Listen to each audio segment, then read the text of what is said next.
नमस्कार साथियों, मैं उमेश कुमार आप सभी का हमारे इस द्रोणा पीसीएस के यूट्यूब प्लेटफॉर्म पर स्वागत करता हूं। मैं आशा करता हूं आप सब ठीक होंगे, अच्छी तरह से तैयारी कर रहे होंगे। हम बात कर रहे थे राजस्थान के भूगोल के बारे में, जिसमें अब तक की चर्चा में हमने राजस्थान का सामान्य विस्तार देखा, राजस्थान के नामकरण के बारे में पढ़ा, राजस्थान का एकीकरण हमने देखा। उसके बाद हम प्रारंभ कर चुके थे राजस्थान का भौगोलिक वर्गीकरण, जिसमें आज हम अंतिम पड़ाव पे हैं। लगभग आज ये अंतिम क्लास होगी राजस्थान के भौगोलिक वर्गीकरण। हमने अब तक के सेशन में देखा पश्चिमी मरुस्थलीय प्रदेश को, अरावली पर्वतीय प्रदेश को, पूर्वी मैदानी प्रदेश को। आज हम देखने वाले हैं दक्षिणी पूर्वी पठारी प्रदेश को, जिसकी चर्चा हमने कल से प्रारंभ कर दी। आज उसके आगे हम पढ़ने वाले हैं। हमने दक्षिणी पूर्वी पठारी प्रदेश का उप विभाजन किया था, जिसमें हमने दो भागों में बांटा। एक हमने बांटा था विंध्य कगार भूमि और दूसरा हाड़ौती का पठार। तो आज हम हाड़ौती का पठार पढ़ने वाले हैं। कल हमने विंध्य कगार भूमि के बारे में देख लिया था, महान सीमा भ्रंश क्या है हमने देख लिया, विंध्य कगार भूमि क्या है उसके बारे में हमने देख लिया। हम आज प्रारंभ करने वाले हैं हाड़ौती का पठार। तो हम देखेंगे दक्षिणी पूर्वी पठारी प्रदेश के बारे में। दक्षिणी पूर्वी पठारी प्रदेश, हम इस दक्षिणी पूर्वी पठारी प्रदेश को पढ़ रहे थे, जिसका हमने उप विभाजन किया था, दो भागों में इसको बांटा था। एक हमने देखा था विंध्य कगार भूमि। विंध्य कगार भूमि क्या है हमने इसके बारे में चर्चा की। फिर हम देखेंगे इसको हाड़ौती के पठार के रूप में, हाड़ौती के पठार या हाड़ौती का पठार हम इसको देखने वाले हैं। दूसरा उप विभाजन हम करेंगे हाड़ौती का पठार। अब देखते हैं हाड़ौती के पठार को आगे कितने भागों में बांट सकते हैं। तो हम इस हाड़ौती के पठार को पढ़ने वाले हैं। हाड़ौती के पठार को उप विभाजन करते हैं, हम उसका पढ़ेंगे। तो हम देखते हैं हाड़ौती का पठार और इसको उप विभाजन किस प्रकार से किया जा सकता है, इसको भी हम देखेंगे। पहले हम देखते हैं हाड़ौती का पठार क्या है, कहाँ पर विस्तारित है, भारत के किस भाग का ये विस्तार है। तो हम शुरू करते हैं हाड़ौती का पठार। इस प्रकार से आज हम हाड़ौती का पठार पढ़ने वाले हैं। दक्षिणी पूर्वी पठारी प्रदेश में हम देखेंगे हाड़ौती का पठार। हाड़ौती का पठार, पहले तो बात आती है हाड़ौती क्या है। हाड़ौती में 4 जिले आते हैं, ये आपको पता होगा। कोटा, बूंदी, बारां और झालावाड़, ये 4 जिले आते हैं हाड़ौती। हाड़ौती क्षेत्र में ये 4 जिले आते हैं। हमने राजस्थान के भौगोलिक नामों के बारे में जब चर्चा की थी, भौगोलिक क्षेत्रों के जो ऐतिहासिक और भौगोलिक नाम उनके बारे में देखा, तो हमने देखा हाड़ौती, कोटा, बूंदी, बारां, झालावाड़, ये एक संभाग भी है। कौन सा संभाग आता है इसमें? कोटा संभाग आता है। राजस्थान का ऐसा संभाग जिसमें जिलों के पुनर्गठन के पश्चात कोई भी फेरबदल नहीं हुआ, इसमें कुछ कोई भी बदलाव नहीं किया गया है। जिस प्रकार 4 जिले पहले थे वैसे याद है, उनसे ना तो कोई नए जिले बनाए गए हैं, ना उनसे कोई संभाग नया जोड़ा गया है। तो इस प्रकार से ये एक ऐसा संभाग है जिससे कोई भी जिले नए नहीं बने। तो हम देखने वाले हाड़ौती के पठार को, कोटा, बूंदी, बारां और झालावाड़ को हाड़ौती कहते हैं। ये आपको अच्छी तरह से पता होगा। हम इसके आगे की चर्चा देखने वाले हैं कि हाड़ौती का पठार क्या है, किसका भाग है, क्या है। तो देखो, जब हम हाड़ौती के पठार की बात करते हैं तो भारत में यदि इसका विस्तार देखें, इसका राजस्थान में यदि इसका विस्तार देखें तो कहाँ आएगा? कोटा, बूंदी, बारां और झालावाड़, लगभग यहाँ इसका क्या है? विस्तार है। फिर हम बात करें कि ये किसका हिस्सा है, हिस्सा किसका है। तो भारत के सापेक्ष यदि हम देखेंगे तो ये मालवा के पठार का हिस्सा, मालवा के पठार का हिस्सा है। मालवा का पठार या इसे दक्कन का पठार, दक्कन का पठार, मालवा का पठार दक्कन के पठार का ही हिस्सा है, जो गुजरात, महाराष्ट्र और मध्य प्रदेश के कुछ भागों में पाया जाता है। उसके बाद दक्कन का पठार प्रायद्वीपीय पठार का हिस्सा है। इसी दक्कन के पठार का या मालवा के पठार का विस्तार राजस्थान में है, जो क्या कहलाता है? हाड़ौती का पठार कहलाता है। क्या कहलाता है? हाड़ौती का पठार। इसका बात करें कि इसका निर्माण कब हुआ, हमने कल भी चर्चा की थी इसका निर्माण। इसके निर्माण के बारे में हमने बात की थी, एक काल देखा था, क्रिटेशियस काल, क्रिटेशियस काल। तो क्रिटेशियस काल में इसका निर्माण होता है। निर्माण होता किससे? तो गोंडवाना लैंड से इसका निर्माण माना जाता है। गोंडवाना लैंड का ये हिस्सा माना जाता है। निर्माण होता किससे है, किस घटना के फलस्वरूप इसका निर्माण हुआ है? तो इसका निर्माण हुआ ज्वालामुखी से। ज्वालामुखी से इसका निर्माण होता है। पठारी भूभाग का निर्माण किससे हुआ है? ज्वालामुखी से इसका निर्माण हुआ है। इसीलिए हम इसे यहाँ पे जो ज्वालामुखी से जो चट्टानें बनती है, ज्वालामुखी से जो आग्नेय चट्टानें बनती है, उन्हें कहते हैं बेसाल्ट चट्टान, बेसाल्ट चट्टान। तो हम किस प्रकार से कह सकते हैं कि ज्वालामुखी से निर्मित है? क्योंकि यहाँ पे कौन सी चट्टानें पाई जाती है? बेसाल्ट की चट्टानें पाई जाती है। तो यहाँ का देखो, ये जो चट्टानें यहाँ की कैसी चट्टानें? तो बेसाल्ट की चट्टानें यहाँ पे पाई जाती है। इन्हीं बेसाल्टिक चट्टानों से हम कह सकते हैं ये बेसाल्टिक चट्टानें जो ज्वालामुखी से जो आग्नेय चट्टान है, आग्नेय चट्टान के रूप है बेसाल्टिक चट्टान, बेसाल्ट चट्टान। तो बेसाल्ट चट्टानों से ये क्षेत्र बना हुआ ज्वालामुखी से निर्मित है, गोंडवाना लैंड का हिस्सा है, क्रिटेशियस काल में ये बना है। हिस्सा किसका? भारत के सापेक्ष मालवा या दक्कन के पठार का हिस्सा है। विस्तार कहाँ का है? कोटा, बूंदी, बारा और झालावाड़ में इस हाड़ौती के पठार का विस्तार है, हम इसके बारे में देख सकते हैं। अब हम देखते हैं इसका वर्गीकरण। ये तो हमने देखा इसका सामान्य सा रूप देखा, क्या है इसकी क्या विशेषताएं है, ये हमने देखी। अब देखते हैं इसका वर्गीकरण किस प्रकार से किया जा सकता है, उपविभाजन इसका कैसे कर सकते हैं। तो हम देखते हैं हाड़ौती के पठार का वर्गीकरण। ये आपने लिख लिया होगा, इसको स्क्रीनशॉट ले लो या इसको नोट डाउन कर लो। अब हम चलते हैं आगे। अब हम देखेंगे हाड़ौती के पठार का उपविभाजन, किस प्रकार से हम हाड़ौती के पठार का उपविभाजन कर सकते हैं, बहुत सारी बातें हम यहाँ पे करने वाले हैं। तो हम देखते हैं हाड़ौती के पठार का उपविभाजन। हाड़ौती के पठार को हम 4 भागों में बांट करके पढ़ेंगे। कितने भागों में बांट कर पढ़ेंगे? 4 भागों में। कौन कौन सा? तो पहला हम देखेंगे यहाँ पे अर्धचंद्राकार पहाड़ी, अर्धचंद्राकार पहाड़ी। हम भौगोलिक स्वरूप के आधार पर इसको बांटने वाले हैं, उच्चावच के आधार पर, यहाँ की जो भौगोलिक संरचना है उनके आधार पर इसको बांटेंगे। तो किस प्रकार से बांटा? पहला अर्धचंद्राकार पहाड़ियां, जो बूंदी में कुछ अर्धचंद्राकार पहाड़ियां हैं, बिल्कुल ऐसे हॉर्स शू की तरह पहाड़ियां हैं। हम देखेंगे कौन कौन सी पहाड़ियां हैं, उसकी सर्वोच्च चोटी कौन सी है, वो भी हम इसमें देखने वाले हैं। तो अर्धचंद्राकार पहाड़ियों के बारे में हम देखेंगे। दूसरा हम यहाँ पे देखेंगे झालावाड़ में, झालावाड़ के अंदर एक जगह है जिसका नाम है डग गंगधार प्रदेश। झालावाड़ में भौतिक प्रदेश जिसका नाम हम लेंगे डग गंगधार प्रदेश। क्या है ये डग गंगधार प्रदेश, इसके बारे में भी हम चर्चा करने वाले हैं। उसके बाद फिर हम इसको एक प्रदेश के रूप में बांटेंगे जिसका नाम होगा शाहबाद उच्च भूमि। शाहबाद उच्च भूमि ये अपेक्षाकृत थोड़ी सी ऊपर उठा हुआ भूभाग है। इस पठारी भाग में भी थोड़ा ऊपर उठा हुआ भाग जिसका नाम क्या? शाहबाद उच्च भूमि। कौन से जिले में है? तो 12 जिले में होगा। बाकी चर्चा हम इसके बारे में भी पढ़ने वाले हैं, आज के सेशन में इसको पढ़ेंगे। आज हम इस राजस्थान के भौगोलिक वर्गीकरण को यहाँ समाप्त करने वाले हैं। आज इसको हम यहीं पे इसको समाप्त करेंगे। उसके बाद हम देखेंगे यहाँ पे कुछ नदियां हैं, तो नदियों द्वारा निर्मित प्रदेश।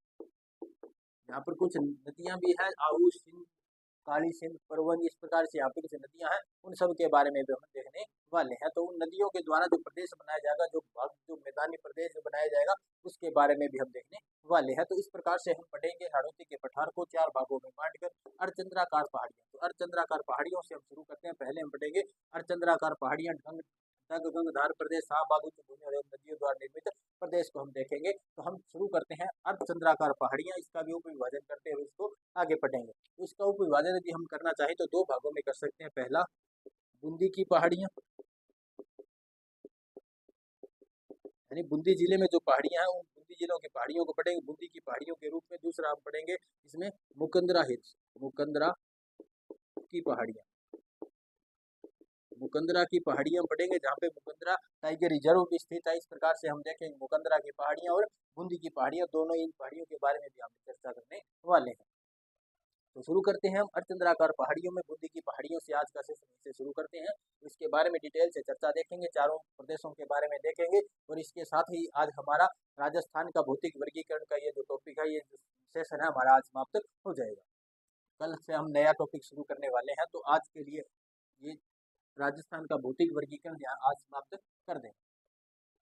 शुरू करते हैं। देखो हाड़ौती के पठार में हम देखेंगे अर्धचंद्राकार पहाड़ियां, अर्धचंद्राकार पहाड़ियों से हमारा सेशन शुरू होता है। अर्धचंद्राकार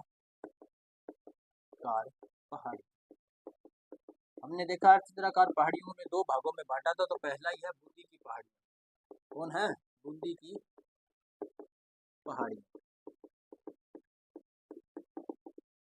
हम पढ़ेंगे बूंदी की पहाड़ियों के। तो बूंदी जिले में स्थित, कौन से जिले में है? बूंदी जिले में स्थित ये पहाड़ियां हैं। कैसी पहाड़ियां? तो उनके बारे में देखेंगे। देखो ये दोहरी पर्वत श्रृंखला है।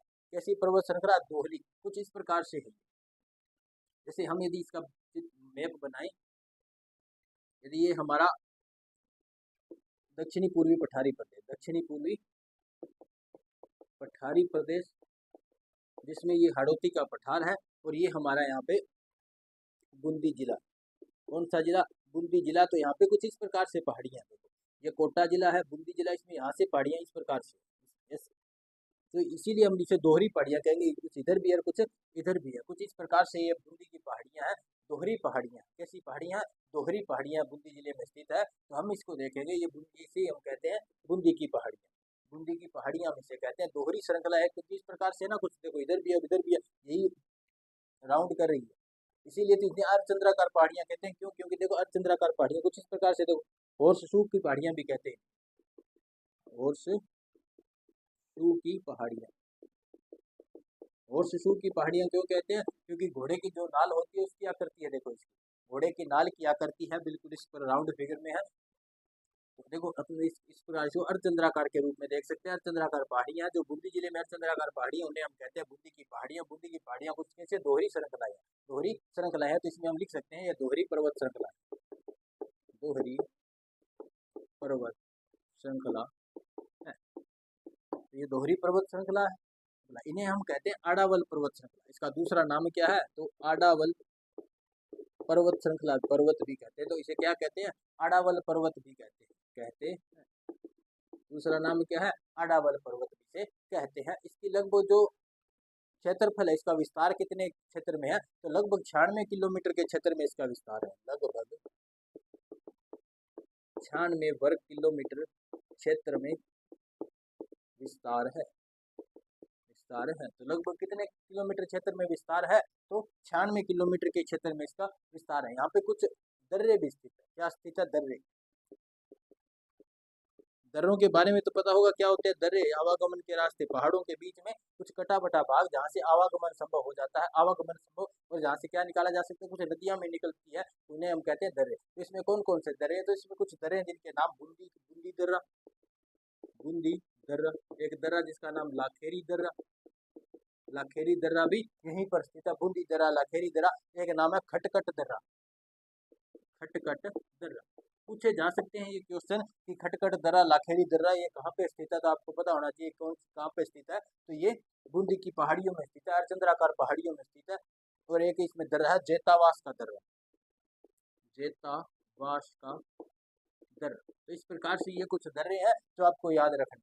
इनमें से क्वेश्चन पूछा जा सकता है कि बूंदी की पहाड़ियों में कौन सा दर्रा स्थित नहीं है, तो आपको ये भी पता होना चाहिए यहाँ पे कौन से स्थित है। यदि ये आपको पता है यहाँ पे कौन कौन से दर्रे स्थित है, तो कौन सा स्थित नहीं है वो भी आप टिक कर पाओगे। तो इस प्रकार से हम इसको देखने वाले हैं। तो ये हमने देखा अर्धचंद्राकार पहाड़ियों में बूंदी की पहाड़ियां देखी, कहाँ पे स्थित है? बूंदी जिले में स्थित है। कुछ दोहरी पहाड़ियां हैं, हॉर्स शू की आकृति की ये पहाड़ियां, इसीलिए इसे कहते हैं अर्धचंद्राकार पहाड़ियां। दोहरी पर्वत श्रृंखला है, आडावल पर्वत भी इन्हें कहते हैं। लगभग कितने किलोमीटर क्षेत्र में? 96 किलोमीटर के क्षेत्रफल में ये विस्तारित है। यहाँ के दर्रे कौन कौन से? तो बूंदी दर्रा, लाखेरी दर्रा, खटखट दर्रा और जेतावास का दर्रा। तो ये दर्रे यहाँ पर स्थित है। अब देखते हैं आगे। अब हम देखेंगे मुकुंदरा हिल्स, मुकुंदरा की पहाड़ियां देखेंगे। हमने बूंदी की पहाड़ियां देख ली, अब हम देखने वाले अर्धचंद्राकार पहाड़ियों में दूसरा वर्गीकरण हमने किया था मुकुंदरा की पहाड़ियों के रूप में। तो अब देखते हैं मुकुंदरा की पहाड़ी, मुकुंदरा की पहाड़ी, इन्हें मुकुंदरा हिल्स भी कहते हैं, मुकुंदरा की पहाड़ियाँ। हम देखेंगे ये मुकुंदरा की पहाड़ियाँ है, ये कहाँ पर स्थित है, इसकी लंबाई कितनी है। तो देखो ये उसी बूंदी की अर्धचंद्राकार पहाड़ियों का हिस्सा है जो बूंदी जिले में स्थित है। तो इसके बारे में हम देखने वाले हैं। ये जो मुकुंदरा की पहाड़ियाँ है, ये लगभग 120 किलोमीटर की लंबाई है। इसकी लंबाई कितनी है? तो लगभग 120 किलोमीटर की इसकी क्या है? लंबाई है। इसकी लंबाई कितनी है? तो 120 किलोमीटर। अब देखो ये विपरीत दिशाओं में फैली हुई है। कैसे फैली हुई है? विपरीत दिशाओं में। मुकुंदरा की जो पहाड़ियां हैं, देखो कुछ इस प्रकार से हमने देखा था, ये दोहरी पर्वत श्रृंखला, और इधर ये देखो विपरीत दिशाओं में फैली हुई पहाड़ियां हैं। तो कैसी पहाड़ियां हैं? विपरीत दिशाओं में फैली हुई ये पहाड़ियां हैं, जिन्हें मुकुंदरा हिल्स कहते हैं। क्या कहते हैं? मुकुंदरा हिल्स। तो एक दूसरे की विपरीत दिशाओं में फैली, एक दूसरे के विपरीत दिशाओं में ये फैली हुई है। इस प्रकार से इन्हें हम कह सकते हैं मुकुंदरा हिल्स में क्या कहेंगे कि ये विपरीत दिशाओं में फैली, फैली, विपरीत दिशाओं में फैली है। एक उत्तर में है तो दूसरी कहाँ पे होगी? दक्षिण में। तो कुछ इस प्रकार से विपरीत विपरीत दिशाओं में फैली है। अब हम देखेंगे इसकी जो प्रमुख सर्वोच्च शिखर कौन सा है। बूंदी की पहाड़ियों का नहीं, मुकुंदरा हिल्स का जो सर्वोच्च शिखर, सर्वोच्च शिखर, तो इसका सर्वोच्च शिखर है चांदबाड़ी, कौन सी चोटी? चांदबाड़ी या चांदबारी, चांदबाड़ी या चांदबारी की चोटी, चांदबारी चोटी यहाँ की सर्वोच्च शिखर है, सर्वोच्च शिखर है, जिसकी ऊंचाई कितनी है? तो 514 मीटर, 514 मीटर इस चोटी की ऊंचाई है। कौन सी है? चांदबाड़ी या चांदबारी की चोटी है, जिसकी ऊंचाई कितनी है? तो 514 मीटर की ऊंचाई है। अब इसका विस्तार देखें, विस्तार कहाँ पे है? तो उत्तर पश्चिम और दक्षिण पूर्व में।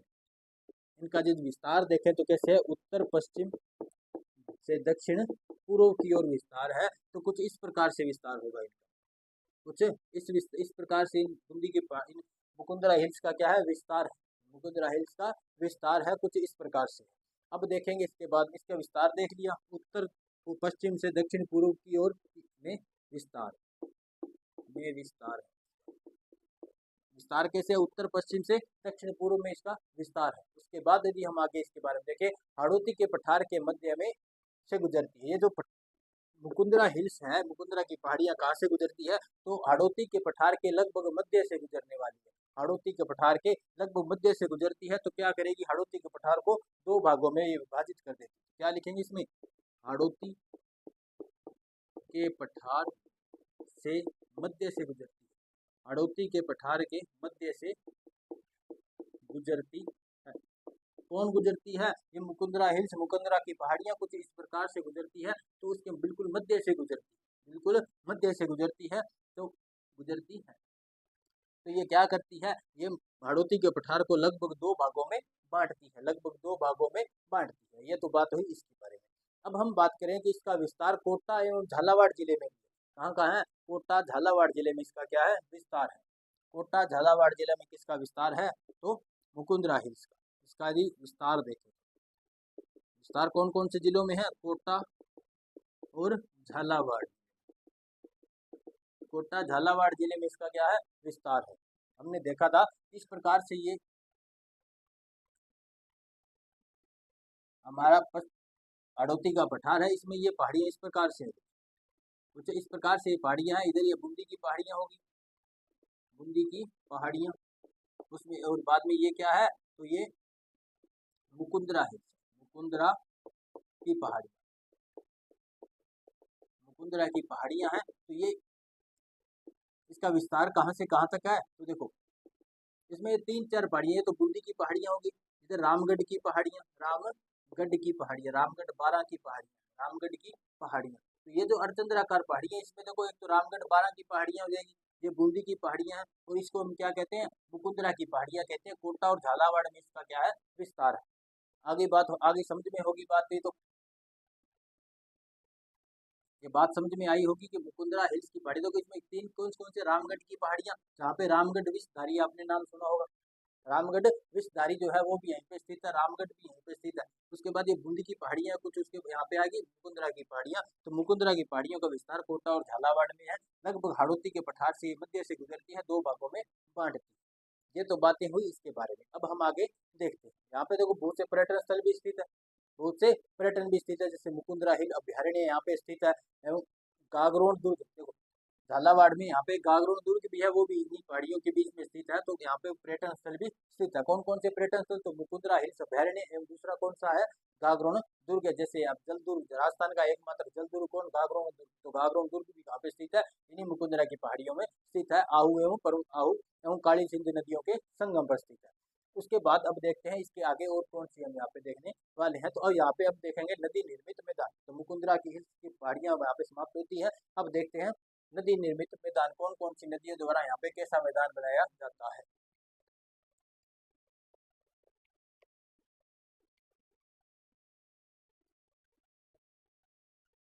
अब हम देखेंगे नदी निर्मित मैदान, यहाँ पे कौन कौन सी नदियों द्वारा मैदान बनाया जाता है। तो अब हम हाड़ौती के पठार में दूसरा वर्गीकरण देखने वाले हैं, नदी निर्मित, नदी निर्मित मैदान।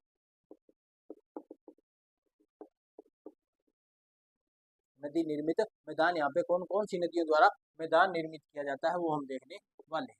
तो देखो यहाँ पे जो मुख्य जो नदियां है वो कौन सी है? चंबल नदी। यहाँ की मुख्य नदी कौन सी है? चंबल नदी। चंबल व सहायक नदियों द्वारा, चंबल व सहायक नदियों द्वारा निर्मित मैदान, निर्मित मैदान। यहाँ की मुख्य नदी कौन? चंबल नदी है। चंबल नदी की कुछ सहायक नदियाँ जैसे काली सिंध, आहू, परवन, ये जो इसकी सहायक नदियां हैं, उन सहायक नदियों के द्वारा यहाँ पे जैसे मैदान बनाया जाता है तो उसे क्या कहते हैं? नदी निर्मित मैदान कहते हैं। चंबल और उसकी सहायक नदियों द्वारा निर्मित ये मैदान है। तो ये क्या करता है? हाड़ौती क्षेत्र में उपजाऊ क्षेत्र, हाड़ौती क्षेत्र जो उसमें उपजाऊ भूमि का निर्माण करता है। जो नदियां अपने साथ जलोढ़ मिट्टी लेके आती हैं, जो जलोढ़ मिट्टी लेके आएंगे तो यहाँ का मैदान कैसा हो जाएगा? तो ये उपजाऊ मैदान हो जाएगा। तो ये नदी निर्मित मैदान है हाड़ौती क्षेत्र में, हाड़ौती प्रदेश में उपजाऊ मैदान है, उपजाऊ मैदान है, उपजाऊ मैदान है। ये इसमें है कौन कौन सी नदियां हैं? तो चंबल नदी की सहायक नदियां हैं। कौन कौन सी चंबल की सहायक नदियां हैं उसके बारे में हम पढ़ेंगे अपने नदियों वाले सेशन में, जब हम अपवाह तंत्र को पढ़ रहे होंगे, जिसमें हम चंबल नदी के बारे में पढ़ेंगे, तब हम देखेंगे कि चंबल नदी की सहायक नदियां कौन कौन सी है और इस क्षेत्र में किस प्रकार से मैदान बनाते हैं। क्योंकि नदी द्वारा नदी निर्मित ये मैदान है, तो हमें नदियों के बारे साथ में इसको देखते हुए चलेंगे। अब हम देखते हैं, ये तो हमारा नदी निर्मित मैदान जो है लगभग कंप्लीट हो गया। अब हम देखेंगे इसके बाद का जो नेक्स्ट वर्गीकरण था, शाहबाद उच्च। कौन सा वर्गीकरण देखेंगे? शाहबाद उच्च भूमि के बारे में देखने वाले। शाहबाद उच्च भूमि, शाहबाद उच्च भूमि कहाँ पर स्थित है, क्या इसकी विशेषताएं हैं, इससे कुछ क्वेश्चन भी आते हैं या नहीं आते, वो सारा हम देखने वाले हैं। अब हम देखेंगे शाहबाद उच्च भूमि के बारे में। देखो, जैसे ये हमारा दक्षिणी पूर्वी पठारी प्रदेश हाड़ौती का मैदान है, ये बूंदी है, कोटा, बारा और झालावाड़। और इस प्रकार से हमने यहाँ पे देखी अर्धचंद्राकार पहाड़ियों, अर्धचंद्राकार पहाड़ियों को हमने देखा था। इस अर्धचंद्राकार की पहाड़ियों में जैसे यहाँ 12 से लेकर के यहाँ कोटा तक जो पहाड़ियाँ उसको कहते हैं रामगढ़ की पहाड़ी, रामगढ़ की पहाड़ी, रामगढ़ की पहाड़ी। उसके बाद ये बूंदी की पहाड़ियाँ, बूंदी की पहाड़ियाँ, बूंदी की पहाड़ियों की जो सर्वोच्च चोटी है वो संतूर चोटी। कौन सी चोटी है? संतूर चोटी बूंदी की पहाड़ियों की सर्वोच्च चोटी है। उसके बाद देखो वापस ये बूंदी में पहाड़ियाँ, बूंदी के बाद जब बूंदी से वापस झालावाड़ की ओर चलते हैं तो यहाँ पे आती है मुकुंदरा हिल्स, मुकुंदरा की पहाड़ियाँ, मुकुंदरा की पहाड़ियाँ। तो इस प्रकार से है 12 से लेकर के बूंदी तक की जो पहाड़ियाँ उसके कहते हैं रामगढ़ की पहाड़ियाँ। बूंदी में जो पहाड़ियाँ हुई हैं कहते हैं बूंदी की पहाड़ियाँ। बूंदी की पहाड़ियों की सर्वोच्च चोटी कौन? तो संतूर चोटी है। उसके बाद कोटा और झालावाड़ में स्थित है मुकुंदरा की पहाड़ियाँ। मुकुंदरा की पहाड़ियों की सर्वोच्च चोटी कौन सी है? तो चांदबाड़ी, चांदबाड़ी या चांदबाड़ी भी इसे कहते हैं, चांदबाड़ी भी स्थित है। तो देखो ये जो झालावाड़ है इसी के अंदर कुछ एक गागरोन दुर्ग स्थित है, गागरोन दुर्ग स्थित है। कोटा में ये जो मुकुंदरा हिल्स स्थित है, मुकुंदरा हिल्स अभ्यारण्य स्थित है। उसके बाद ये जो 12 है इसी पहाड़ियों के नजदीक यहाँ पे कुछ उच्च भूमि वाला क्षेत्र है, अपेक्षाकृत कैसा क्षेत्र है? ऊंचा क्षेत्र है, जिसको कहते हैं शाहबाद उच्च भूमि, शाहबाद उच्च भूमि। तो ये है शाहबाद उच्च भूमि। कहाँ पे है? तो 12 जिले में स्थित है। पूछा जाए शाहबाद उच्च भूमि कौन से जिले में स्थित है, तो 12 जिले में स्थित है। कहाँ पे स्थित है? 12 जिले में। इसकी ऊंचाई के बारे में क्वेश्चन आ सकता है, तो ये लगभग 400 मीटर की ऊंचाई है।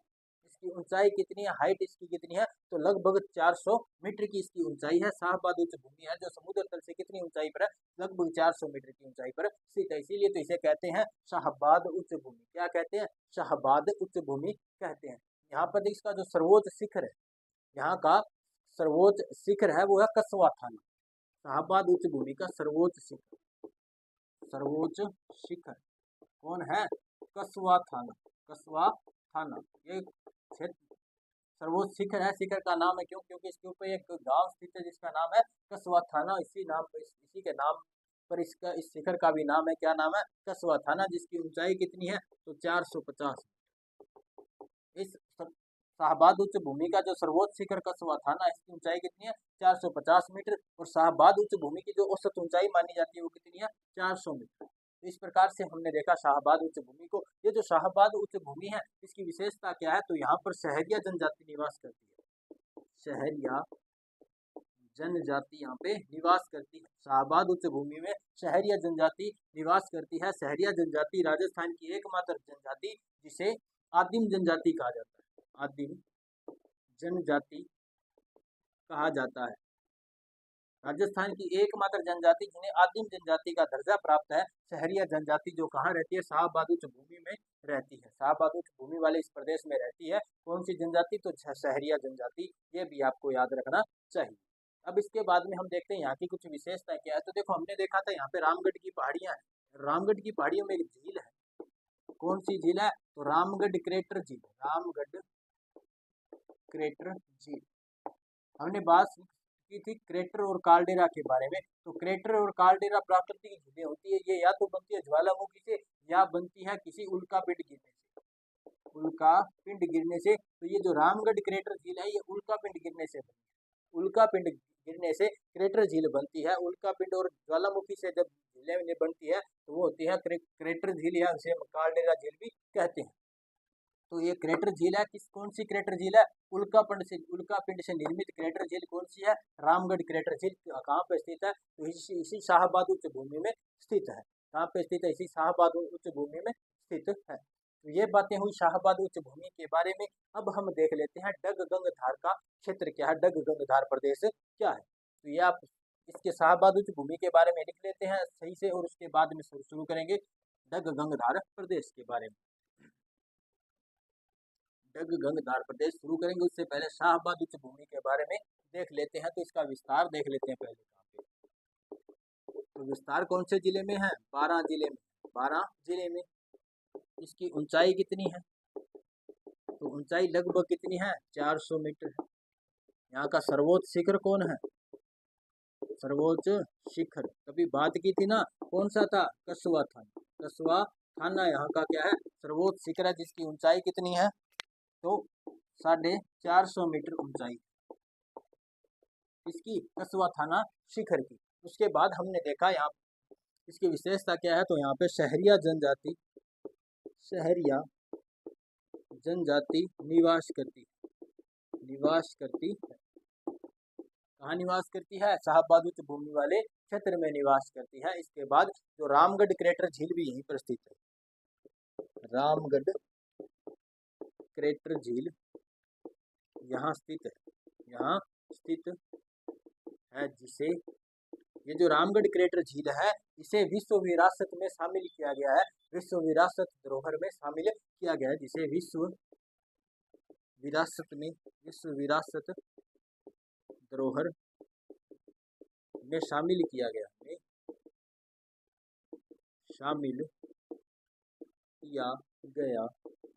कौन शामिल करता है? तो यूनेस्को शामिल करता है। विश्व विरासत को या विश्व धरोहर को कौन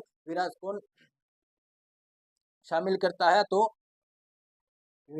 यूनेस्को एक संस्था है, यूनेस्को। तो ये यूनेस्को है जो विश्व विरासत में शामिल करता है। जो ये रामगढ़ क्रेटर झील है, इसको विश्व भू विरासत में शामिल किया गया। इसमें विश्व भू विरासत, विश्व सांस्कृतिक विरासत अलग होती है, विश्व जो ऐतिहासिक विरासतें अलग होती है। इसी प्रकार से विश्व भू विरासत के रूप में किसको शामिल किया गया? तो रामगढ़ क्रेटर झील को कौन शामिल करता है? तो यूनेस्को के द्वारा शामिल किया जाता है। एक सूची यूनेस्को द्वारा जारी की जाती है, जिसमें ये किया जाता है।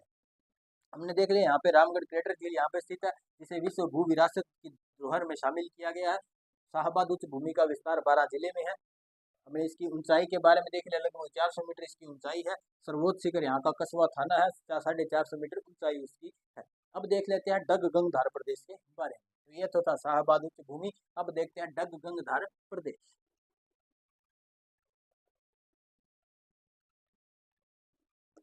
इसके बारे में देखेंगे डगगंगधार प्रदेश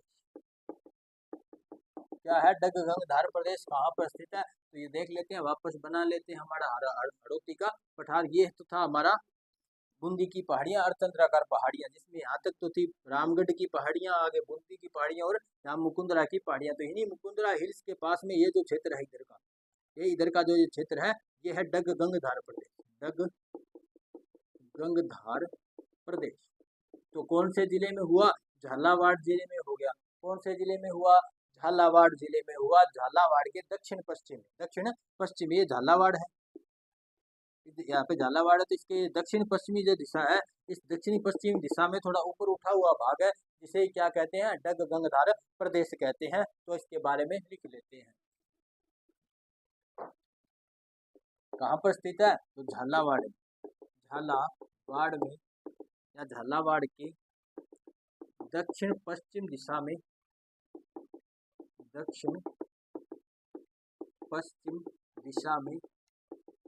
उठा हुआ भूभाग क्या कहलाता है? तो डग गंगधार प्रदेश कहलाता है। डग गंगधार प्रदेश कहलाता है। यह झालावाड़ के पठार का, यानी हड़ौती का पठार जो झालावाड़ में स्थित है उसी का हिस्सा है। तो हम कह सकते हैं यह हड़ौती का पठार, हड़ौती या झालावाड़ के पठार का ही भाग है। भाग किसका भाग है? ये हड़ौती के पठार का या झालावाड़ के पठार का ये भाग है। कौन?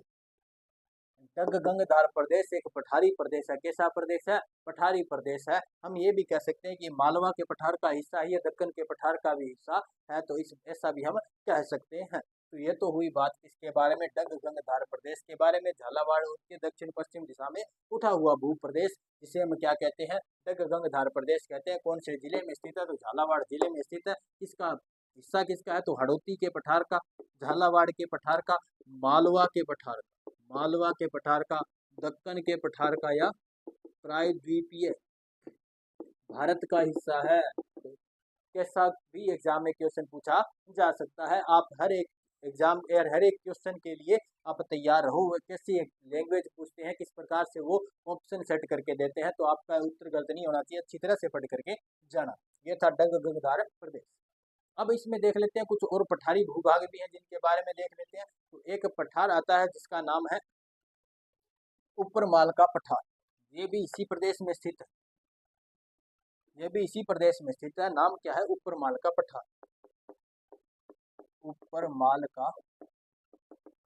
हड़ौती के पठार या दक्षिणी पूर्वी पठारी प्रदेश में स्थित है। क्योंकि दक्षिणी पूर्वी पठारी प्रदेश में देखो चित्तौड़गढ़ और भीलवाड़ा भी आते हैं। तो उसी चित्तौड़गढ़ और भीलवाड़ा के बीच एक पठार स्थित है जिसका नाम ऊपरमाल का पठार है। क्या नाम है उसका? ऊपरमाल का पठार। कहाँ से स्थित है? तो चित्तौड़गढ़ से